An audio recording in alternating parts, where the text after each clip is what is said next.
Tippin flicked a corn chip at her.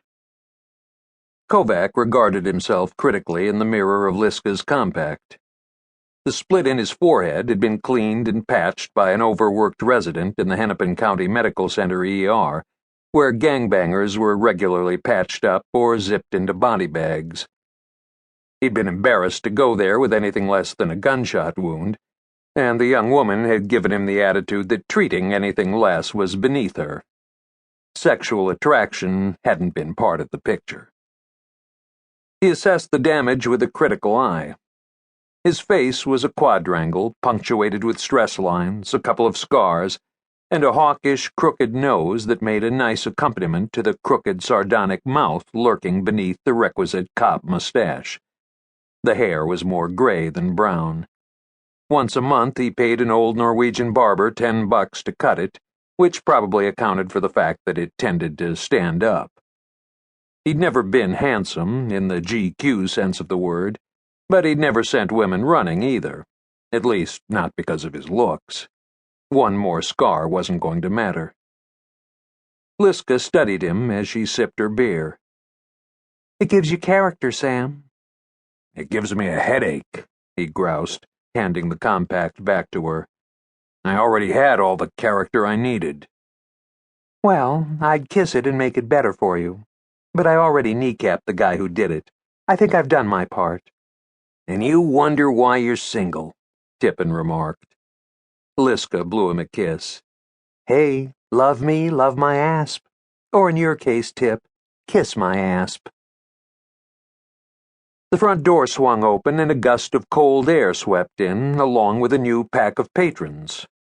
Every cop's eye in the place went instantly flat, and the tension level cranked a notch. The cop collective guarding against outsiders. "The man of the hour," Elwood said, as recognition rippled through the crowd and a cheer went up. "Come to hobnob with the unwashed masses before his ascension." Kovac said nothing. Ace Wyatt stood in the doorway in a double-breasted camel hair topcoat, looking like Captain America, master of all he surveyed. Square jaw, white smile, groomed like a fucking game show host. He probably tipped his hairstylist $10 and got a complimentary blowjob from the shampoo girl. "Is he wearing makeup?" Tippin asked under his breath. "I heard he gets his eyelashes dyed." "That's what happens when you go Hollywood," Elwood said. "I'd be willing to suffer the indignity," Liska said sarcastically. "Did you hear the kind of money he's getting for that show?" Tippin took a long pull on his cigarette and exhaled. Kovac looked at Captain Ace Wyatt through the cloud. They'd worked on the same squad for a time. It seemed 100 years ago. He'd just made the move from robbery to homicide. Wyatt was the top dog, already a legend and angling to become a star on the brass side of things. He'd succeeded handsomely within the department, then branched out into television, maintaining his office as a CID captain and starring in a Minneapolis cross between America's Most Wanted and a motivational infomercial. The show, Crime Time, was going national. "I hate that guy." He reached for the jack he wasn't supposed to mix with his painkillers and tossed back what was left of it. "Jealous?" Liska needled. "Of what? Being a prick?" "Don't sell yourself short, Kojak. You're as big a prick as any man here."